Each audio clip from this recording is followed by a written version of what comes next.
मरीज़ हमारे पास शिफ्ट हुआ कि ये मुख्तलिफ़ हस्पतालों से होता हुआ हमारे हॉस्पिटल आया। बिल्कुल सूख के वो कांटा हुआ था। 55-60 साल का वो आदमी था, बहुत ही पतला दुबला, और हमारी ज़ुबान में यूजली हम कहते हैं बोन एंड स्किन, पानी की शदीद कमी और बुरा हाल। उम्र उसकी 55-60 साल थी। जो उसके साथ एक ही लड़की थी वो 20-25 साल की थी, और वो अपने आप को उसकी बीवी बताती थी।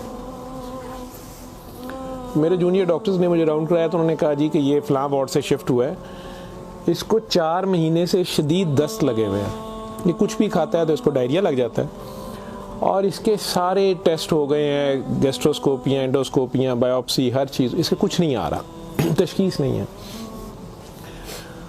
लेकिन अब इसकी हालत इतनी बिगड़ गई है कि ये आईसीयू में शिफ्ट हो गया है, वेंटिलेशन के लिए हुआ है, और इसको कोई दवाई काम नहीं कर रही है। बल्कि मेरे एक जूनियर ने मुझे कहा कि जिस वार्ड से शिफ्ट हुआ है वहाँ की सीनियर डॉक्टर एक हैं, उन्होंने तंजन कहा है कि डॉक्टर साहब ने कहो इनू सूरत रमान सुनाना। तो ना तो टेस्टों में कुछ आ रहा है और ना कुछ आ रहा है। 4 माह से ऐसे है। तो जो हिस्ट्री होती है, हम जो डॉक्टर्स कॉमन चीज़ें होती हैं वो सारे पूछते हैं। तो बच्चों ने मुझे बताया, जूनियर डॉक्टर्स ने, कि ना शुगर है, ना ये नहीं, वो नहीं, फलानी। मैंने इन्हें कहा कि इसका एड्स का टेस्ट करा लें। तो बच्चों ने कहा कि जी पिछले साल इसका एड्स का टेस्ट मेयो हॉस्पिटल में हुआ था, तब भी इसको इसी तरह डायरिया लगा था और वो नेगेटिव है, और लेकिन पिछले साल फिर ये डायरिया ठीक हो गया था 2-3-4 माह के बाद, फिर ये बहुत बेहतर हालत में हो गया था। लेकिन अब फिर इसको 4 माह से ये है, और अब इसकी ये हालत हो गई। अब ये बेहोश था वो, खैर वेंटिलेटर पे चला गया, लेकिन मैंने फिर भी उसका एड्स का टेस्ट भेज दिया कि ये भेजो उस लीव का।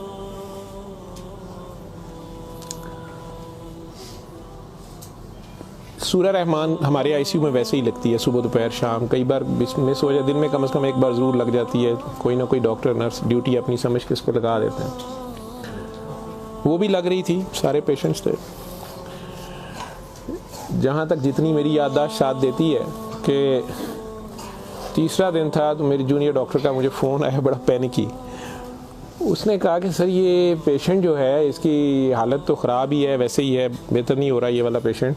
इस पर अचानक एक चेंज आई है कि ये सूरह रहमान जब भी लगती है, मैंने नोट किया है, लेकिन नर्सेज सुबह से बता रहे थे, लेकिन मैंने ये नोट किया अब कि जब भी लगती है इसके नाक मुंह से वैसे उसके पाइप डाला हुआ था, फेफड़े, हम सांस उसको मशीन, सांस वाली मशीन से जो है ना वो उसके लिए पाइप डाला हुआ था, नाक में भी एक नाली थी मैदे के लिए, बेहोश था। उसने कहा जी इसके नाक में से सुंडियां उबलना शुरू हो जाती हैं बाहर को, और नर्सेज इसके ऊपर ड्यूटी करने से तंग हो रहे हैं। तो अब शक्कर एक मशीन होती है जिससे हम मरीज़ के अंदर से एक बलगम निकालते हैं जो नेगेटिव प्रेशर से सक करती है। तो सर इसको हम सक करते हैं, लेकिन ये नहीं समझ आ रही कि ये कहाँ से आ रहे हैं। मैंने कहा इसके मैदे से खींच के देखें, उन्होंने कहा जी उधर से नहीं आ रहे। मैं कहा इनकी सांस वाली नाली से आ रहे हैं, कि उसमें से भी नहीं आ रहे। लेकिन जब सूरह रहमान बंद करते हैं ये ख़त्म हो जाते हैं, ये बाहर नज़र नहीं आते। यहाँ हमारी हड्डियों में खाली जगह होती है, उन्हें हम साइनस बोलते हैं डॉक्टर्स। तो मैंने कहा यार फिर इसके ये साइनस से आ रहे हैं, और मेडिकली हम इसे मैगट्स इन्हें कहते हैं। हम शुगर का मरीज़ बेचारा आखिरी स्टेज पे, कई बार उसके ज़ख़म बहुत ख़राब हो जाए तो उसमें कीड़े कई बार पड़ जाते हैं इस तरह। लेकिन ये चीज़ मैंने नहीं सुनी थी, और ना ही उसकी कोई, ना वो शुगर का मरीज़ था ना कुछ और था।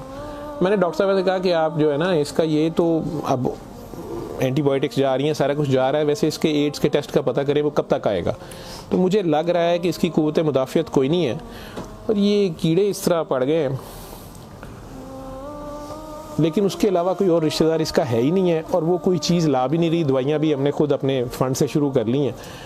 इसका करना क्या है? और मसला ये है कि ये जिस वक्त सूरह रहमान लगती है तो ये कीड़े इसके अब तो आँखों से भी कुछ निकले हैं, तो इसके नाक और मुंह से उबलना शुरू हो जाते हैं। लेकिन जब हम बंद करते हैं थोड़ी देर बाद वो मुंह में कहीं नज़र नहीं आते। तो हमारा ये ख्याल था कि सूरह रहमान बंद कर देते हैं। इसकी बीवी ने भी कहा कि ये तुम लोग फिर बंद करो, पता नहीं क्या तुम लोग लगाते हो।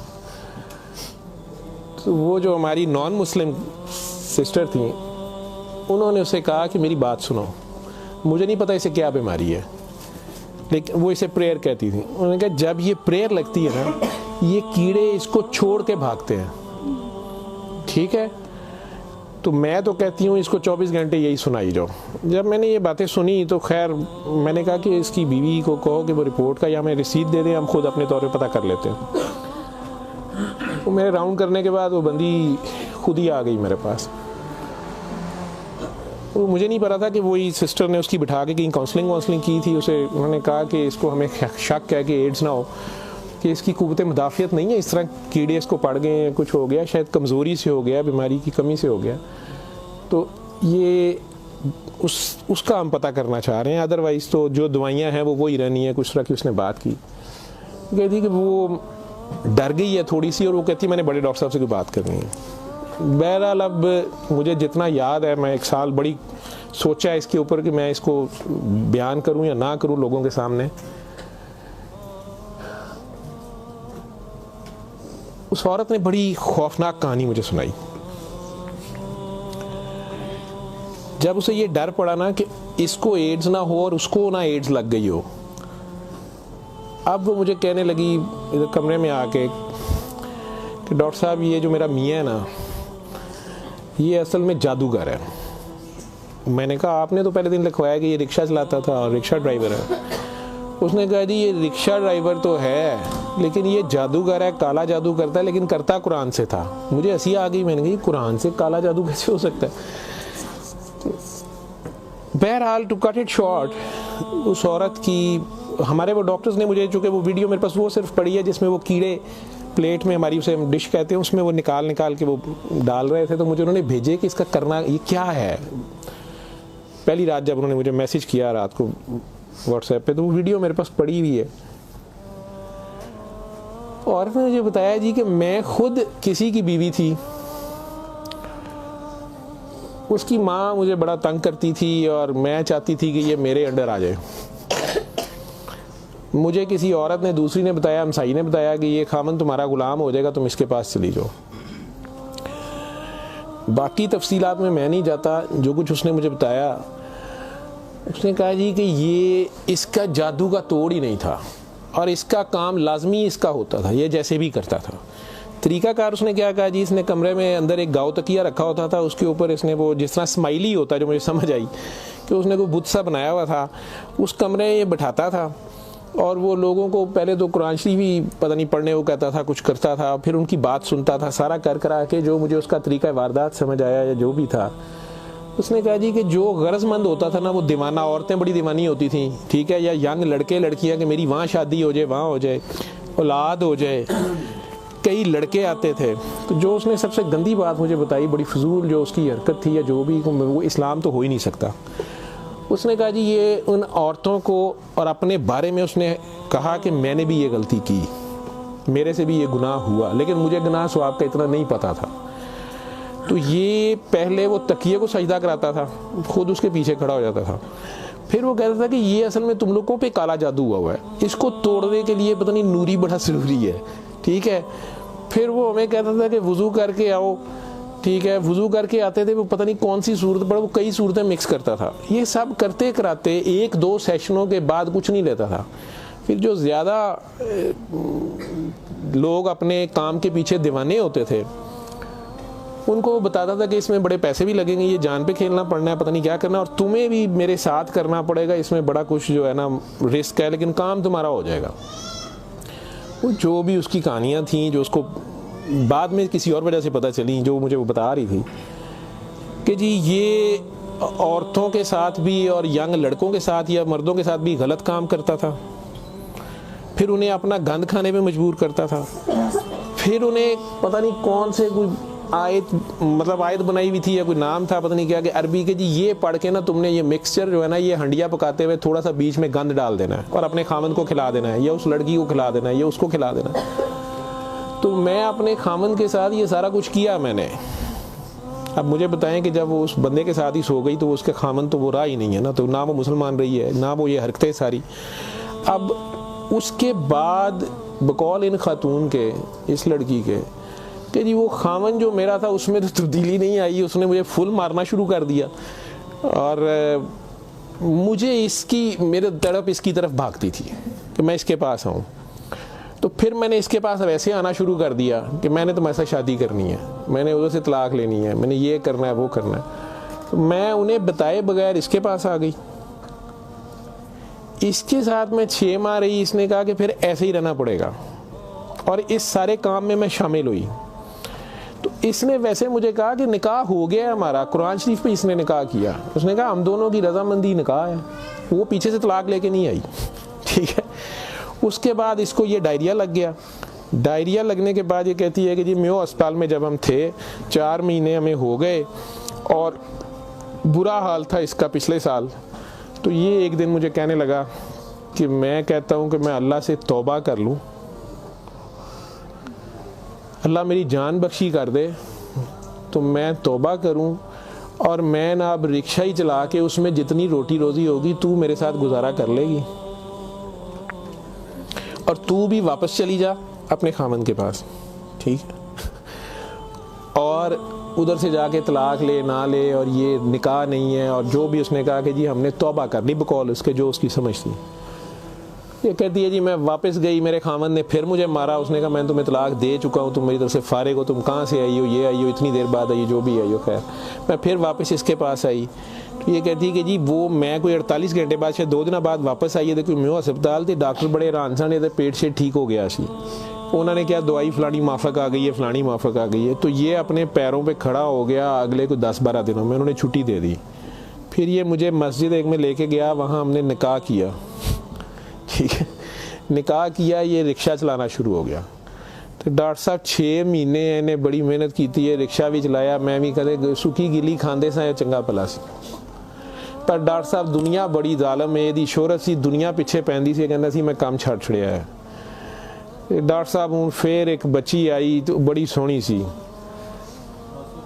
वो बड़ी रोंदी सी, ਉਹਦਾ पता नहीं की मसला सी। डॉक्टर साहब ने ਉਹਦੇ ਨਾਲ फिर वही काम शुरू कर लिया।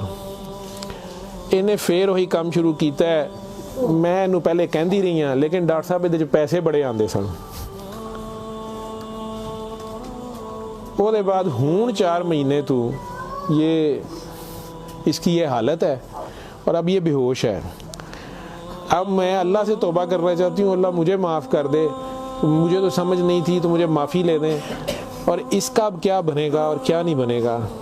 मैंने ये काफ़ी बीच में से सेंसर करके आप लोगों को सारी बात सुनाई है। और मुझे कहती है जो कीड़े इसके अंदर से निकलते हैं ये क्यों आ रहे हैं, ये कहाँ से आ रहे हैं। मैं कि बीबी ये, मैंने उसे साइनसेस वगैरह समझाया। मैं कि ये इसके बहुत ज़्यादा खून की कमी है, इसके अंदर जरासीम पड़ गए हैं, जो भी। मैं डॉक्टरी तो मैं उसे और क्या मैं उसे कहता।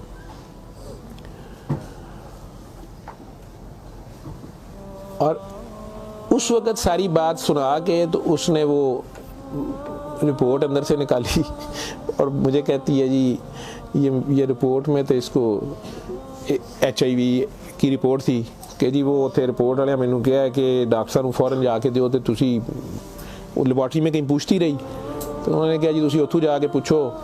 तो मैं दसिया मेरे खामन दी, मैनू दसो, उन्होंने कहा तुसी अपनी भी कराओ।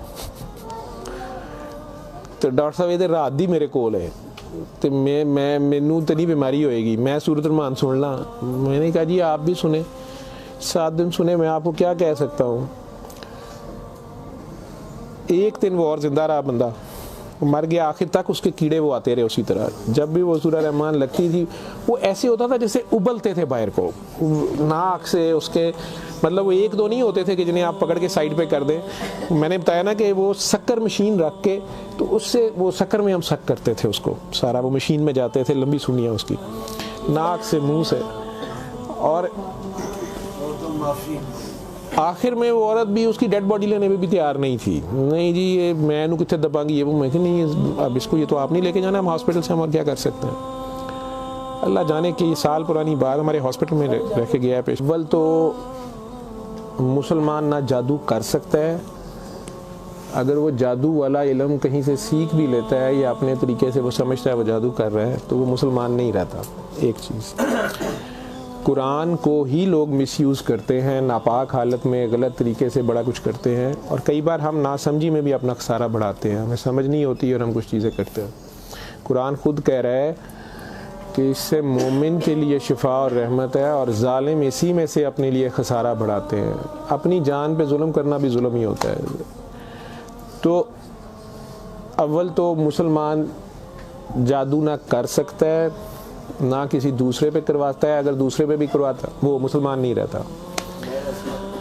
जब आप जादू के चक्कर में पड़ेंगे, ये खुद शिरक है।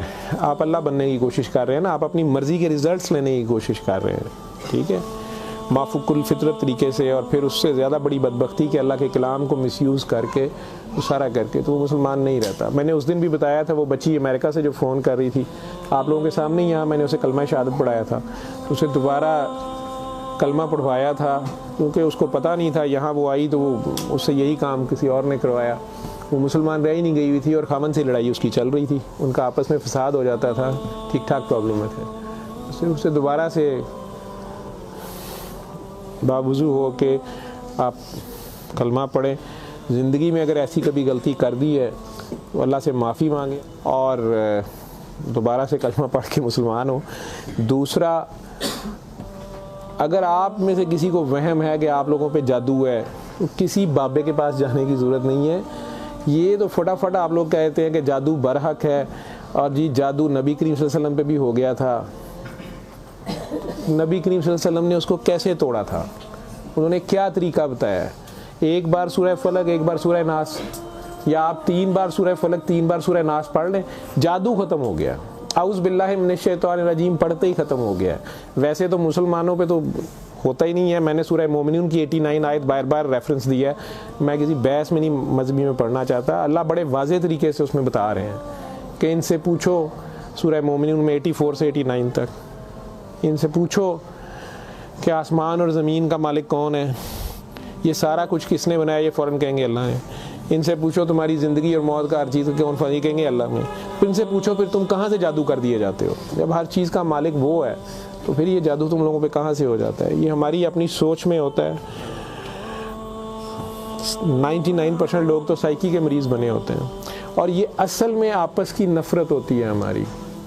हमारी आपस की नफ़रत, हसद, कीने, बुग़्ज़, लालच, हवस, ये जो हमारी सोच की लहरें हैं, ये ज़रूर एक दूसरे को डिस्टर्ब करती हैं। ये नज़र लग जाती है, माँ की नज़र अपने बच्चे को लग जाती है, प्यार से ही देख ले, उसको ज़्यादा एनर्जी चले गई, बीच में माशाल्लाह नहीं कहा, फोकस अल्लाह से हटा, बच्चे पे गया आपका। तो अल्लाह के रेफरेंस से उस बच्चे को देखें कि माशाल्लाह मेरा बेटा कितना प्यारा, तो फिर नज़र नहीं लगती है। ये बातें आपको समझाई गई हैं कि फोकस आपका अल्लाह रहे। नाउज़ बिल्ला, नाउज़ बिल्ला, नाउज़ बिल्ला, कई बच्चे मेरे साथ ज़्यादा प्यार से जब ज़्यादा चलते हैं, आप अल्लाह हैं, नाउज़ बिल्ला मैं अल्लाह कैसे हो सकता हूँ? फिर उन्हें मैं कहता हूँ कि बेटा ये कुफ्रिया कलमा है। किसी बात से कोई बंदा मुद्दतों से फंसा होता है, उसमें से निकलता है, कई बहुत बड़ी बात कर देते हैं।